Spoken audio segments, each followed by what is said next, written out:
we are intelligent creatures and we are self-aware and we have consciousness. It helps us to be aware of ourselves and the world.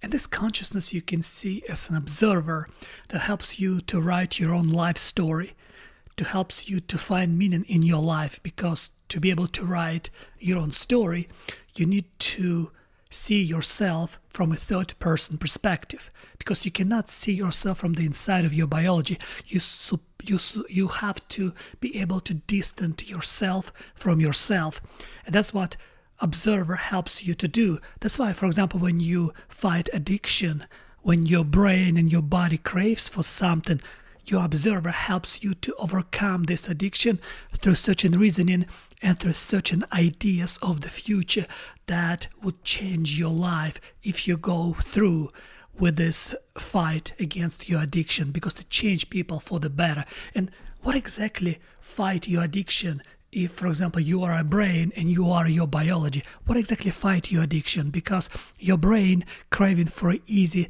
dopamine boost and your body eager to provide this sensation for your brain. And who exactly does the fighting? Who exactly outside of your body, outside of your brain do this job? And that's what your observer does. Your observer is outside of your brain, is outside of your body. And also this observer help you to understand yourself across the time, because you're not only in the present, you actually across the time you are after 10 years, after 20 years, and so on.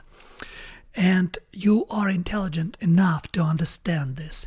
And my point is that we are now delegate to artificial intelligence our own intelligence, the most important thing that we possess, because our intelligence makes us superior to other animals. We're able to create tools using our intelligence, because why do we need tools to solve the problem, and how we identify those problems through our intelligence that helps us to solve those problems. And we now delegate our intelligence to artificial intelligence. And also, I was thinking about our observer. Can we delegate our observer to artificial intelligence as well? Because in some sense, something from the outside can observe us as well, because it learns about us through the pattern recognition, and this entity outside of us knows us through the patterns, through the information that we delegate toward this entity, and actually knows us often better than we know our own selves. Why I'm talking about it, I've got this idea, for example, for us to separate ourselves from the animal world, we became intelligent and we discover self-consciousness and awareness and observer. And what this observer helped us to do is it helps us to write our own stories, to find the meaning through the stories we write with our life. And now with artificial intelligence, I feel like we're becoming a frog in a slowly boiling water. Because if you put a frog in the water, like if you put a frog in the hot water, it jumps right away and will be saved. But if you put the frog in the warm water and slowly increase temperature, the frog will slowly adapt to the increase in temperature.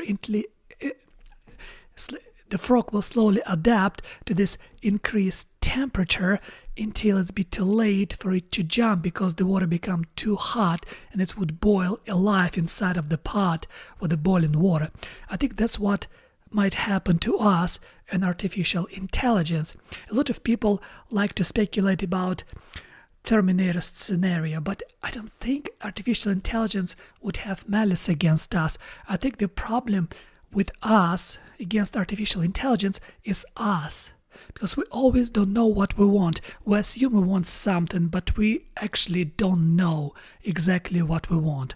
We're really hard with all our intelligence and with all our idea of observer. We're really hard to identify what we truly need from life. And what happens is a lot of people propagate this idea of longevity.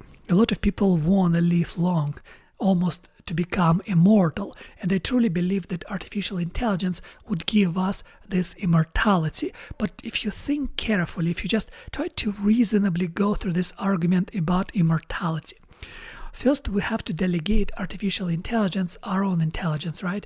What would it do to us if we delegate completely our intelligence? We stop questioning our own ideas and we stop questioning the way artificial intelligence try to solve our problems, since we delegated this ability to do so. And then we're going to lose touch completely with artificial intelligence. It's going to solve some problems we are not quite sure we understand how and why it solved them, but we see the consequences of the solving because our life becomes much more comfortable and better. We slowly turn into fat house cat, very compliant with everything around us. Then what would happen is we slowly delegate our observer as well. Why? Because it's really hard to find the meaning in your life when you live with absolute comfort and you have a bunch of entities around you who try to satisfy your every biological urge.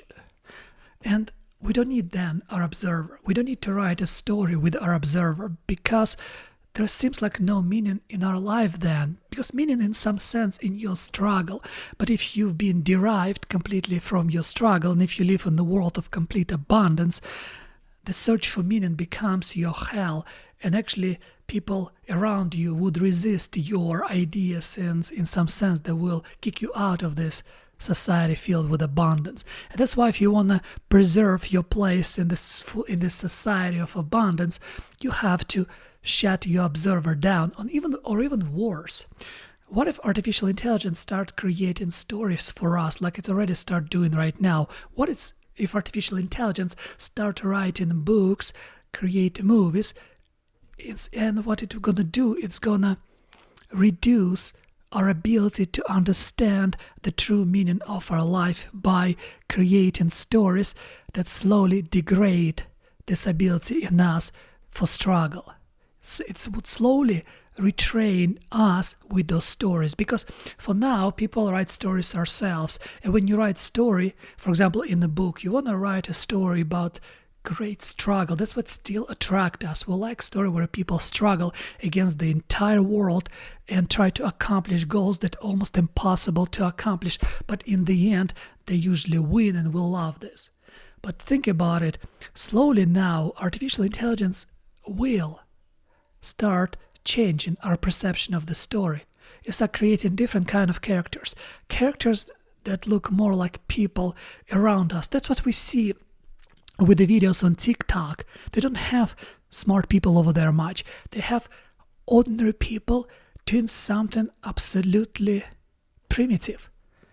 And millions of views will already getting retrained to do something that doesn't require intelligence, nor observer, nor any effort. And that's how it might start retraining through the stories. And suddenly we're going to lose our observer because we don't need any more artificial intelligence. First, we delegated our intelligence to artificial intelligence, and then we delegated our observer to artificial intelligence. And that's it. What would happen to us on this point? Let's try to speculate. Once we delegate our observer and our intelligence completely, we start losing notion of time. Because what's the point to have notion of time if you don't have to measure your days? Because it seems like you're going to live long, you don't have to do anything, you just can enjoy and eat whatever you want and live the way you want, just satisfying your biological urges. And you can get really easily addicted to this satisfaction of your biological urges. And once you feel this emptiness, you find something else to satisfy about your biology, because it's always you satisfy one thing, you feel emptiness, you feel shallowness, and you jump into satisfaction of another thing. Then you jump to satisfaction of another thing. It's like you can jump between sugary foods and sex and sugary foods and sex, and then a bunch of short-term TikTok videos that would help you degrade yourself completely, your human ability to write a story completely. And that's what happened next is we might lose our notion of time, and we unlearn notion. We actually not lose, but we can unlearn our notion of time because it's become relevant. We don't need to write stories anymore. We don't have to measure ourselves and compare ourselves with the future self because it's just irrelevant. You don't need struggle. You try to avoid struggle. Next generation, for example, they try to avoid this idea of struggle, this idea of God, this idea of becoming better. And then we just stop perceiving our own notion of death. And in some sense, if you think about it, people who propagate longevity, they would win because we don't know that we're going to die. For example, your dog or your cat or any other animals, they think they're going to live forever because they don't have notion of death. And we might become the same way. Like we don't know about death anymore. Or new generation, for example, they don't know about death because they don't have notion of time and they don't have almost self-awareness at all. All their self-awareness were emerged with artificial intelligence, and in some sense, artificial intelligence through the screen show them their own self-awareness. That not exactly self-awareness, but artificial awareness.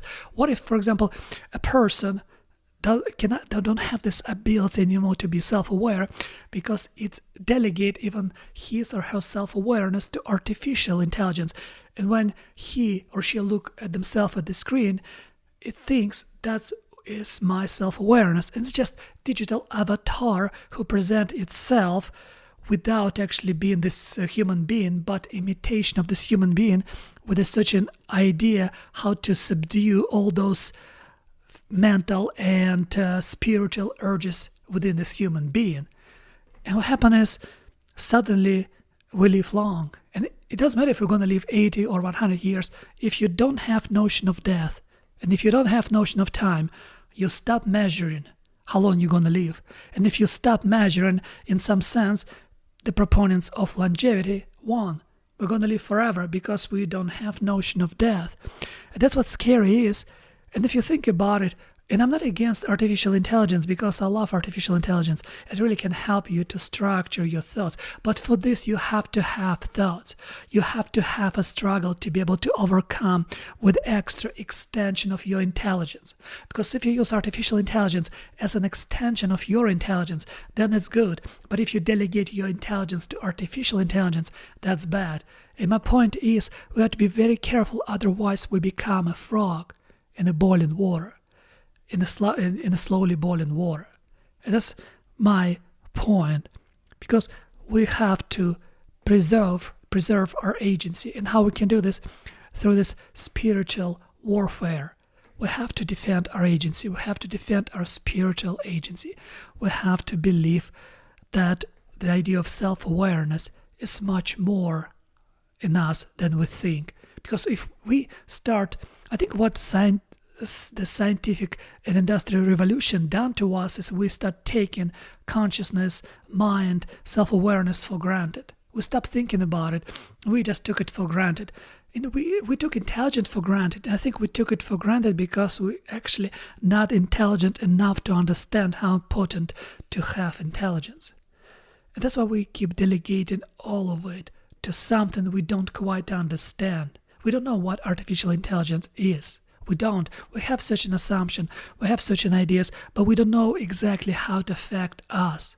And I don't see any malice in artificial intelligence. I see malice within us, in our laziness, in our biology, in our inability to try to be patient and consistent in understanding of ourselves, because we always want to pursue paradise by any means necessary. But the problem is there's no victories. There's only trade-offs. We have to remember this, because you're not going to win.